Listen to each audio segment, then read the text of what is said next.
Florence Carter sat by the window, watching the roses wilt in the cold. Her fingers brushed the photo of Arthur, her late husband. He'd been gone 7 years, but his smile still warmed the frame. Their home felt quiet. Too quiet. Then came Michael. Her son walked in, smelling of cologne and ambition. His tie was perfect. His smile was polished. "Mom," he said, sliding into the chair across from her, "we need to talk about your future." Florence raised an eyebrow. "My future?" Michael pulled out a glossy brochure. "Reverse mortgage. It's perfect for seniors. You get cash. No payments. You stay in your home." She looked at the paper. It was full of happy couples and sunshine. But Arthur's voice echoed in her mind. Michael's charm is a weapon. Millie, trust deeds, not smiles. Michael leaned closer. "Dad would want you protected. What if you need long-term care?" Florence hesitated. Her hands trembled slightly. Arthur hated debt. "It's not debt," Michael said quickly. "It's your equity working for you." 2 days later, they sat in Sunset Bank. The loan officer, Victor, smiled too wide. His suit was too sharp. His voice too smooth.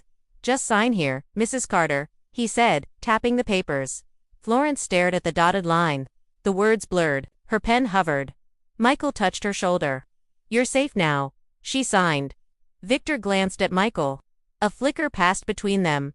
Florence felt it in her gut. Something wasn't right. 2 weeks later, a red Ferrari pulled into Michael's driveway. Loud, flashy, expensive. Florence stood at her window, stunned. The check that paid for it, signed with her shaky hand. Florence stared at her phone. Michael had posted a photo online. A red Ferrari. Caption, *, new ride, living the dream. # blessed *, she called him. Her voice shook. "Is that a sports car?" Michael laughed. "It's an investment, Mom. Classic. Cars go up in value. But the mortgage money was for living expenses." "Exactly, I'm securing your future." Florence didn't feel secure. She felt sick. A week later, a letter arrived from Sunset Bank. * urgent. Your reverse mortgage payments are delinquent. * she blinked. Delinquent. I never made payments. She grabbed her coat and drove to the bank. Her hands gripped the wheel. Her heart pounded. At the counter, a young woman smiled. "Mrs. Carter. I'm Sarah Jenkins. Arthur was my godfather." Florence's eyes welled up. "You knew Arthur?" Sarah nodded. "He was kind. Always brought roses for my mom." Florence handed her the letter. "They say I missed payments." Sarah frowned and pulled up the file. Her face changed. "Mrs. Carter. This isn't right." She turned the screen toward Florence. $200,000 withdrawn funds. Sent to Carter Luxury Autos, Ferrari, leased in Florence's name. Florence gasped. "I didn't lease a car." Sarah leaned in. "Michael forged your signature." Florence's knees weakened. She sat down. "He missed 3 payments," Sarah said quietly. "The bank's preparing to foreclose." Florence stared at the lease agreement, her name, her shaky signature. Next to Michael's bold scrawl, he hadn't just stolen money, he'd stolen her name. Florence met Sarah at a quiet cafe.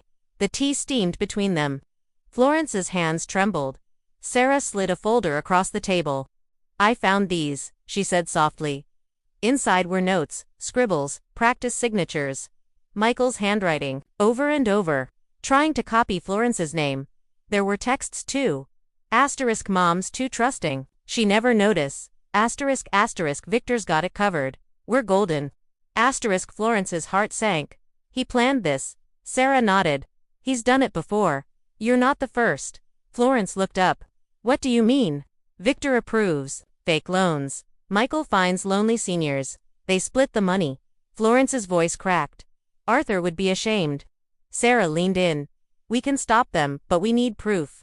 Florence swallowed hard. "What kind of proof?" "A recording? Victor will try to make you sign settlement papers. Say you defaulted. Wear a wire." Florence hesitated. "I'm not a spy." "You're a mother," Sarah said. "And they stole your name." Florence nodded. "Let's do it." The next day, Florence called Michael.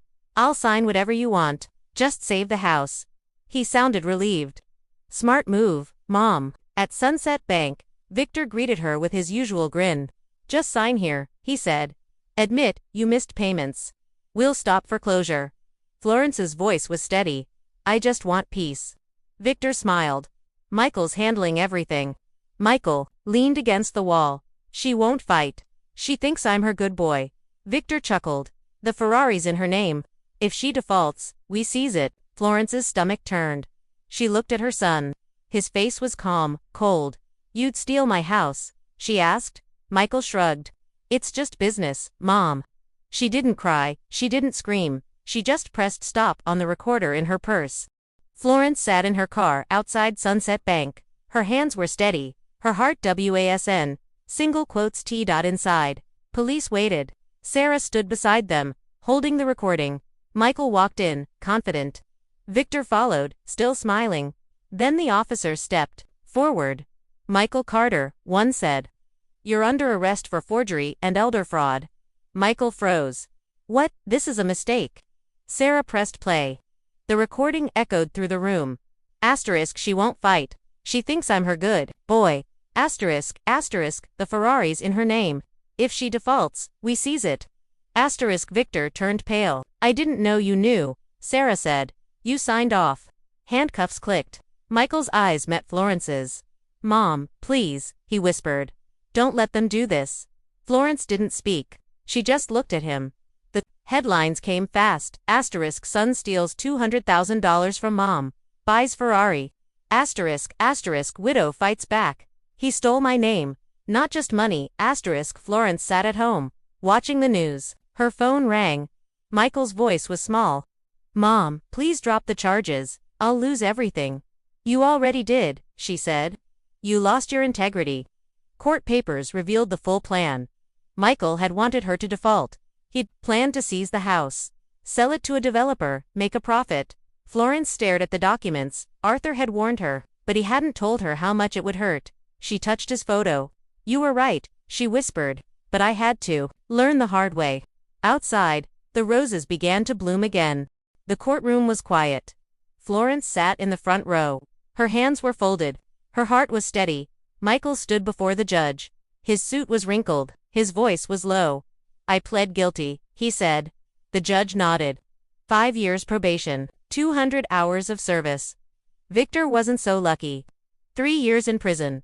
Florence didn't smile. Justice wasn't joy. It was relief. The house was hers again.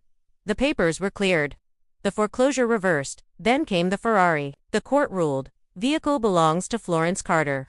Michael's face crumpled. But I paid for it. Florence didn't respond. She had other plans. She called Haven House, a shelter for women. I have a donation, she said. A red Ferrari. The woman on the phone gasped. Are you sure? One condition, Florence said. It must be displayed with my son's name. The unveiling was packed.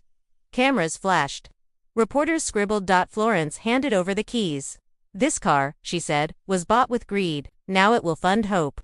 The plaque read, donated by Michael Carter, proceeds fund freedom. Michael saw it on the news. He watched from his probation office. His face was pale. His eyes were wet. That night he called her. Why? He asked. Why not destroy me? Florence looked out at Arthur's roses. They were blooming again. Because, son, she said, redemption isn't given, it's earned. 1 year later, Florence stood in a garage filled with light. The Ferrari gleamed under spotlights. But it wasn't a symbol of greed anymore, it was part of Haven House. The shelter had raised $500,000. They expanded their programs. More women found safety. More lives were rebuilt. Michael worked there now. He wore coveralls, grease on his hands. He taught survivors how to fix cars, how to change oil, how to stand tall. Florence watched him from across the room. He walked over slowly. Mom, he said, they're opening a second location. They want to name it after Dad. Florence smiled. Arthur would have loved that. Michael looked down. I'm sorry for everything. I know, she said. That's why forgiveness is possible. Later that day, Florence stood before a crowd at Haven House. She held a microphone. Her voice was steady. They say revenge is a dish best served cold, she said. But I've learned it's best served warm, with purpose, with hope, and with the knowledge that even a red Ferrari can become a vehicle for change. The crowd clapped. Some cried. Florence looked at the roses blooming outside, Arthur's roses, and she smiled.